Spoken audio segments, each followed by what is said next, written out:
अस्सलाम वालेकुम नाजरीन, मैं इरफान नूरी, तुसी देख रहे हो ऑस्टर टीवी।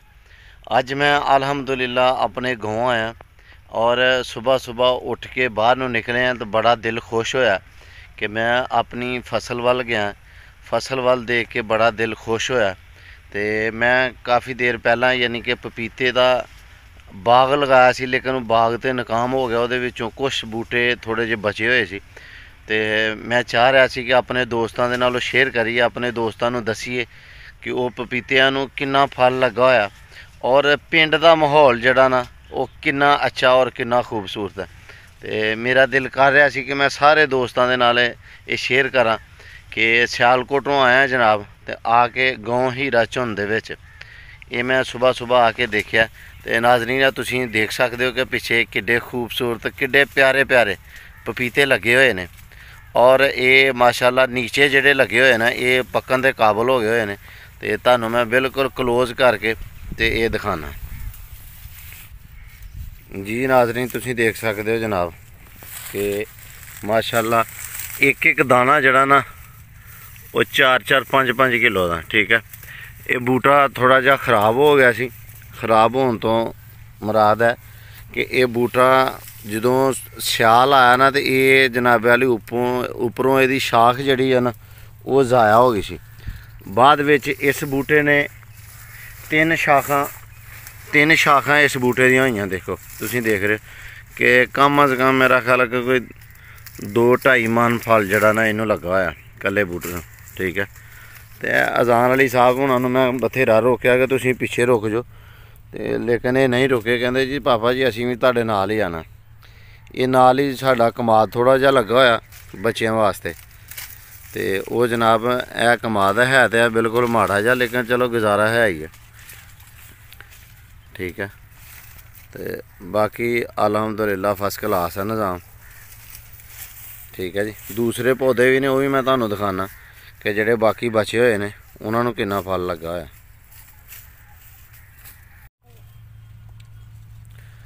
दूसरा पौधा माशाल्लाह है, तुसीं देख रहे हो कि बड़े ही प्यारे जनाब इनू में पपीते लगे हुए हैं और काफ़ी बड़े बड़े लगे हुए हैं जनाब। और यह पपीता भी पहला ज़ाया हो गया सी। ठीक है जी, नीचों किसी ने तोड़ दिता सी। ठीक है, बाग लगाया सी लेकिन उसकी वजह ऐसी कि तुहानूं पता कि पिंडां दे विच थोड़ा जिहा माहौल इस तरह ही होंदा कि उन्होंने नवे नवे पपीते वेखे, उन्होंने कहा पता नहीं है ही किहड़ी चीज़ है। ठीक है, और रात बच्चों ने चोरी तोड़ छड़ने। ठीक है, इस तो अलावा कि जदों पपीते लगे ने उन्होंने हत्थ लगा के नोह ला के उन्होंने वैसे ख़राब कर छड़िया कि पता नहीं ये है किहड़ी चीज़ है। तो यह हुण जदों उन्होंने पता लगा कि ये पपीते ने तो हुण वो थोड़ा जिहा जड़ा ना वो परहेज़ होया कि एक साइड ते कमाद है एक साइड ते फसल लगी हुई है। तो जेडे पौधे बचे हैं उन्होंने माशाल्लाह तुसीं देख सकते कि यह कितना प्यारा फल लगा होया जनाब। वाह जी वाह, यह देखो एक पौधा है साडे बैक साइड ते। ठीक है, उन्होंने भी माशाल्लाह और बड़े नस्ली ने। ये मैं बड़ी दूरों स्पैशल लियांदे सी। ठीक है, कि बाग लगाने वास्ते बाग लगाया लेकिन वो नाकाम हो गया। और तुसीं देख रहे हो कि माशाल्लाह यह किड्डे ज़बरदस्त ने। नाल पिछे साडी जनाबे वाली फसल मूंजी की फसल है। ठीक है, तुसीं देख रहे हो कि अल्लाह पाक दा बड़ा ही करम और बड़ा ही फजल है कि मंजिल मकसूद तक पहुँच गई है, पक गई है फसल। ठीक है, यह जनाबे वाली पपीता लगा होया और ये नाल पिक्चर खिंचन का अपना ही मज़ा। ठीक है, एक बड़ा माहौल बनता, बड़ा माहौल जनाबे वाली होंदा। दूसरा पपीते का बूटा है जी, यह नाल तुसीं देख सकते हो। यह नाल अजान वाली इनू मैं बड़ी कोशिश की है कि इनू मैं क्या एक साइड ते रह, तो लेकिन नहीं जनाबे वाली ये कह रहे कि अगर मेरे पापा ने इत्थे जाना तो मैं ना जावां, ये किस तरह हो सकता जी। नाजरीन एक पौधा हैगा। ठीक है, इनू पिछली दफ़ा काफ़ी ज़्यादा फल पिया होया सी, लेकिन इस दफ़ा इनू फल हले छोटे छोटे दाने लगे हुए हैं, बिल्कुल छोटे छोटे। देखे ये हले इनू कोई मसला, ये हले छोटे छोटे। ठीक है, उस तो बाद है कि असीं बाहर निकले तो अल्हम्दुलिल्लाह वड्डे भाई ने फसल काश्त की हुई है गोंगलुआं दे शलजम, और बड़े ही प्यारे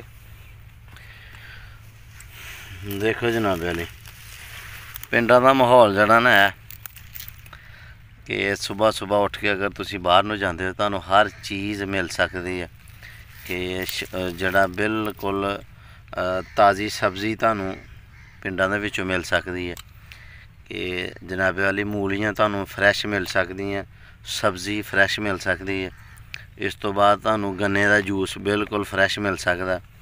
तुहानूं गन्ना जिहड़ा ना चूपन वास्ते खाण वास्ते तुहानूं वो बिल्कुल फ्रैश मिल सकदा।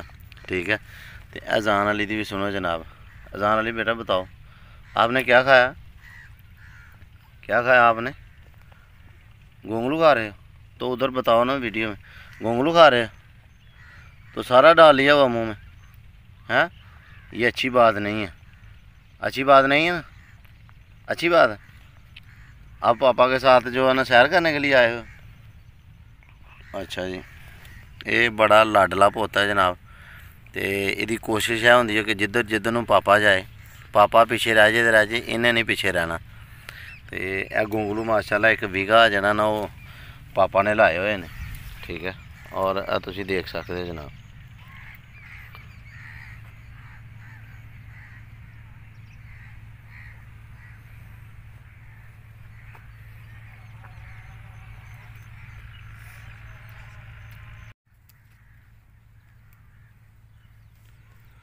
और इत्थे खड़े हो गए जनाब अपनी पैली दे विच सानू मस्जिद दा मनार बिल्कुल नज़र आ रहा है। ठीक है जी, यह मस्जिद दा मनार जे। ठीक है जी, तकरीबन मैं काफ़ी दूर खड़ा। ठीक है, यह नाल गुंबद और यह नाल जड़ा घर नज़र आ रहा है गुंबद दे बिल्कुल नाल, ये अपना घर हैगा जी। ठीक है, एडी दूर दूर तो नज़र आ रहा है माशाल्लाह। ठीक है जी,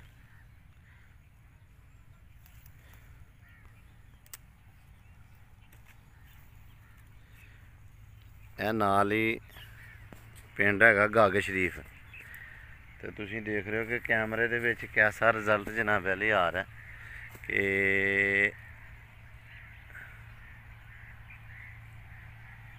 यह देखो मेरे को बाद नज़र आ रहा है जनाब वाली इतों कि गग्गां दे जिन्ने भी घर ने ना दरख्त ने अगे नज़र नहीं आ रहा, लेकिन यह सामने बिल्कुल नज़र आ रहा है और काफ़ी दूर है इतों।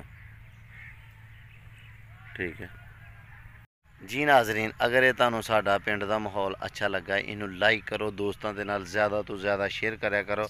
और तुसी लोग बड़ी मुहब्बत करते हो, बड़ा प्यार करते हो कि मेरी वीडियो नूं बहुत ज़्यादा दोस्तों के नाल शेयर करते हो। ये तुहाडी मुहब्बत है कि मैं जिस तरह की भी वीडियो बनाना अलहमदुलिल्लाह तुसी उहदे नाल बड़ा प्यार करते हो, बड़ी मुहब्बत करते हो।